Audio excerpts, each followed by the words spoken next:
কি ওকে বিয়ে করে ভুল করলাম? ভুল যখন করে ফেলেছি ওকে তো শোধরাতে হবে। হ্যাঁ, ওকে ওর বন্ধুদের সাথে আর দেখা করতে দেয়া যাবে না। ওকে বোঝাতে হবে ওর বন্ধুরা আর ও এখন এক নয়। ওর স্ট্যাটাস এখন অনেক হাই। ও এখন যা ইচ্ছা তাই করতে পারে না। কিন্তু ওকে একবারে সব বোঝাতে গেলে হিতে বিপরীত হতে পারে। তাই সবকিছু ধীরে ধীরে করতে হবে। যেভাবেই হোক ওকে লাইনে নিয়ে আসতেই হবে।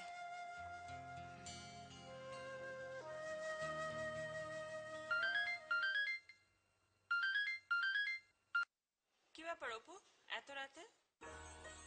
আপনি চাকরির কথা বলেছিলেন না ম্যাডাম? হুম। ধরে নিন ওটা হয়ে গেছে। হয়ে গেছে মানে কি হয়ে গেছে? চাকরি, বেশ ভালো চাকরি। তাই নাকি? এবার আমাকে কি কথা দিয়েছিল মনে আছে তো? কালকে সেটার জন্য রেডি থাকুন। রাখি।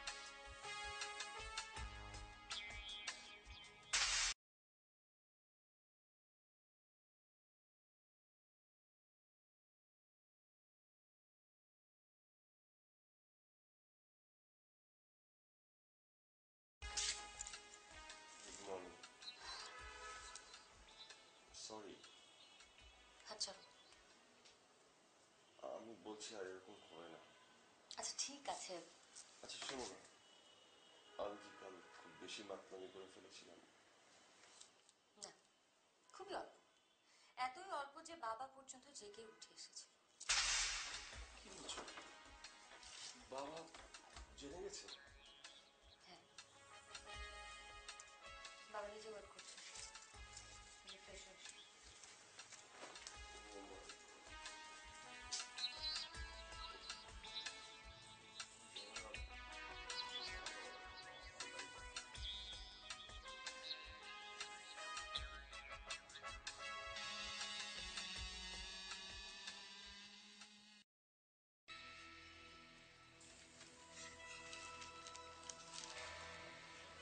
গুড মর্নিং বাবা।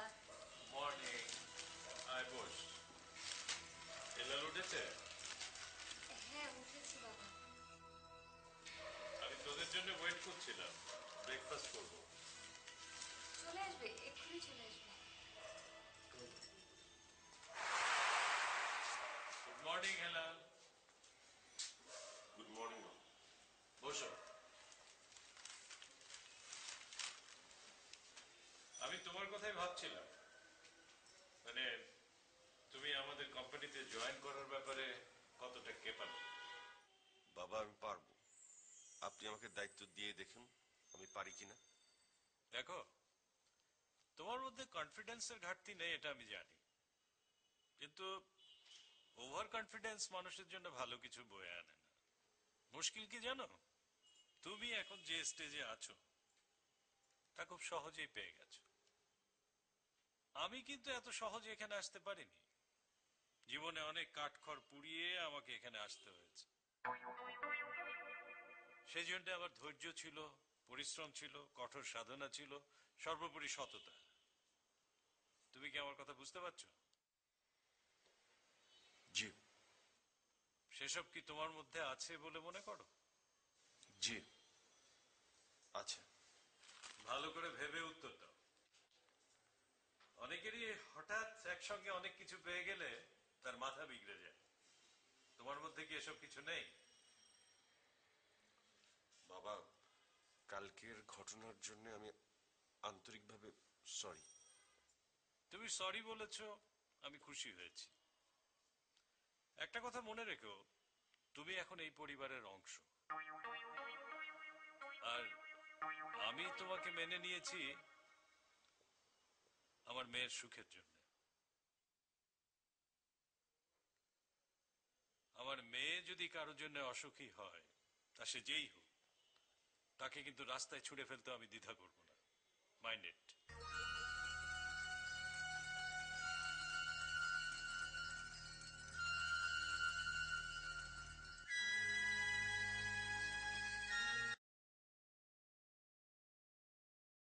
করছো? জিয়া ভাই আর হেলালকে। কেন? আরে আমাদের বিয়ে ওদের জানাবো না, ওরা সাক্ষী দেবে না। আচ্ছা আমি বুঝলাম না, তুমি বিয়ের জন্য এত ক্রেজি হয়ে উঠলে কেন? আরে ক্রেজি হওয়ার কি আছে, কালকে তোমার সাথে কি কথা হলো? It's a deal.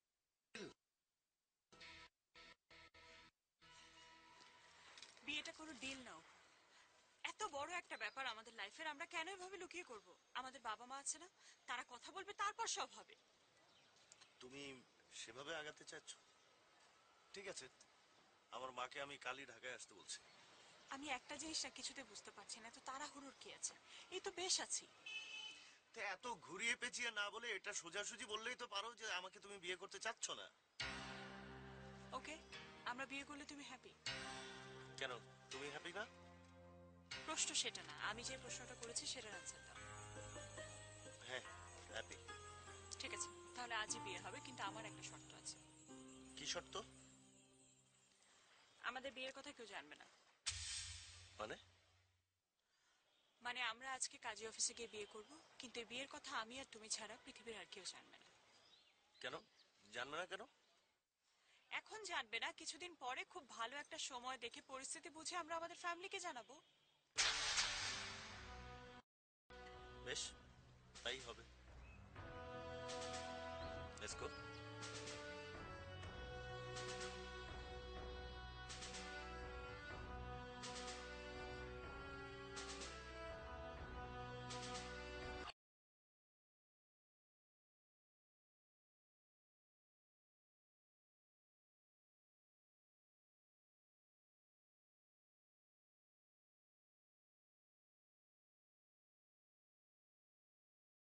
O sir, বলেন, হঠাৎ জরুরি তলব?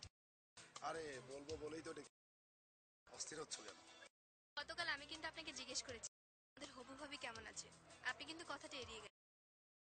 ওর কথা আর কি বলবো। আরে বাবা, দীর্ঘদিনের ভালোবাসা, তারপর কোনো আত্মীয় স্বজনকে না জানি হঠাৎ করে বিয়ে, এখন নিশ্চয়ই খুব মধুর সময় কাটাচ্ছেন। আহা, তুমি থামবে? কেন থামবো? আমার বাবা মা মানে আপনার ফুপু ফুপু কিংবা আমি আপনাদের বিয়েতে কি বাদ সাধতাম? আপনারা নিজেরাই কাজটা করে ফেললেন। সেই থেকে বাবা মা দুজনেই আপনাদের উপর খুব ক্ষেপে আছে। সেই সাথে দেখি তুমিও অনেক খেপা। আরে খেপবো না কেন? আমার মামাতো ভাইয়ের বিয়ে, অথচ একটা দাওয়াতও পেলাম না। রীতিমতো আত্মীয়র অধিকার থেকে বঞ্চিত। মা বলে দিয়েছে যাতে আপনাদের সাথে যোগাযোগ আর না রাখি। তাহলে যোগাযোগ রেখো না, চলে যাও। চলে যাব? ওকে, যাচ্ছি। এই, শায়ন, শায়ন, কি করছো? আরে দাঁড়াও না, দাও। আপনি না বললেন চলে যেতে? হ্যাঁ শায়ন, আমার মন মেজাজ কিছুই ভালো নেই। কোনো কিছুই সিদ্ধান্ত নিতে পারছিলাম না। ভাবলাম তোমার সাথে একটু শেয়ার করি, কিন্তু ম্যাডাম আপনি আসার পরেই একের পর এক অভিযোগ করে আমার পেছাচ্ছ, এখানে আত্মপক্ষ সমর্থন করার কোনো সুযোগই দিচ্ছ না। আপনি তো মূল গল্পে ঢোকার আগেই ভূমিকাতে এক পৃষ্ঠা খেয়ে ফেলেন। এখন বলেন কি হয়েছে? না, ঘটনাটা ওই বিথিকে নেই। বিথি? বিথি কে? বিথি মানে আমার বউ, তোমার ভাবি। সরি শুভ ভাই, একটু কারেকশন করে দিচ্ছি। ভাবি না, হবে হবু ভাবি। কারণ এখনো বিয়ে হয়নি, শুধুমাত্র এঙ্গেজমেন্ট হয়েছে। হ্যাঁ তাই তো, শুধু এনগেজমেন্ট হয়েছে। এনগেজমেন্ট হওয়ার পর যে ফাপড়, বিয়ের পর যে কি হবে আল্লাহ জানে, আল্লাহ। শুভ ভাই, এ যুগের মেয়েরা একটু এমন, কিছুটা ফ্যাশনেবল। তাদের কমন একটা টেন্ডেন্সি আছে, স্বামীকে উঠতে বললে উঠে আর বসতে বললে বসে। তবে মনের মধ্যে ভালোবাসা কিন্তু কমতে থাকে না। ভালোবাসা না কচু, দেখা হোক আর ফোনে কথা বলি, শুধু ফাপড় আর ফাপড়, দেখ আর ভাল লাগে না। শোনেন, বয়স তো একটু কম, ওকে ভালো করে বোঝান, সব ঠিক হয়ে যাবে। আর যদি বেশি সমস্যা মনে করেন, নাম্বারটা আমাকে দিন, আমি কথা বলবো। না না, এই কাজটা করা যাবে না। তুমি যদি ওকে ফোন করো, কোনটা ভাবতে কি ভাববে, পরে আবার নতুন একটা ঝামেলায় পড়ে যাবো। কি সন্দেহ করবে? না, ঠিক তা না, মেয়ে মানুষ তো বুঝোই। যাই হোক, আমি আবারও বলছি, আপনি ভালো করে বোঝান আপনার পছন্দ অপছন্দের কথা, আমার মনে হয় সব ঠিক হয়ে যাবে। দেখা যাক কি হয়। আচ্ছা চলো, তোমাকে পৌঁছে দিই। লাগবে না শুভ ভাই, আমি একাই যেতে পারবো, আমি বড় হয়েছি না। শুধু বড় না, কিছুটা ফাস্টও হয়েছো দেখছি। আচ্ছা, বাই।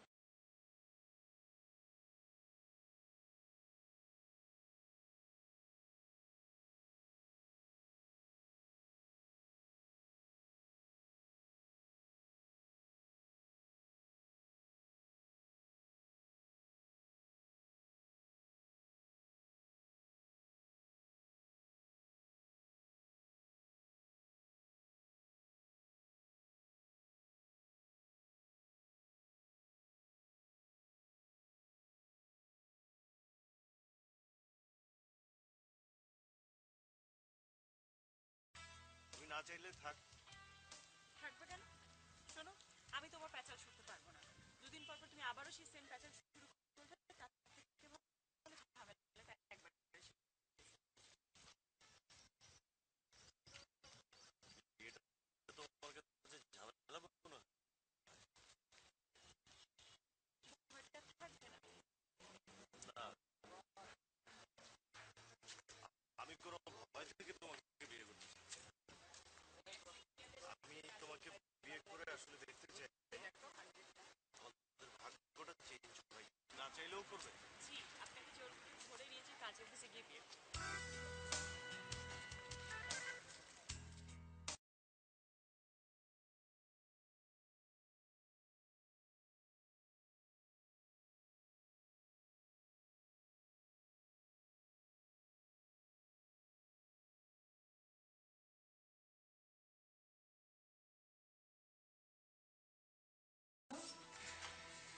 আমি তোমাকে একটা কথা বলতে চাই। তুমি কি তোমার বাবার মতো আমাকে বচন দিবে নাকি? দেখো, আমি ঢের বুঝতে পারছি আমার বাকি জীবনটা কাটবে তোমার আর তোমার বাবার বচন শুনে শুনে। তার চেয়ে অনেক ভালো হয় কি জানো, আমি যে অপরাধ করেছি তার জন্য আমাকে ফাঁসিতে ঝুলিয়ে দাও, জাস্ট লেটা চুকে যাক।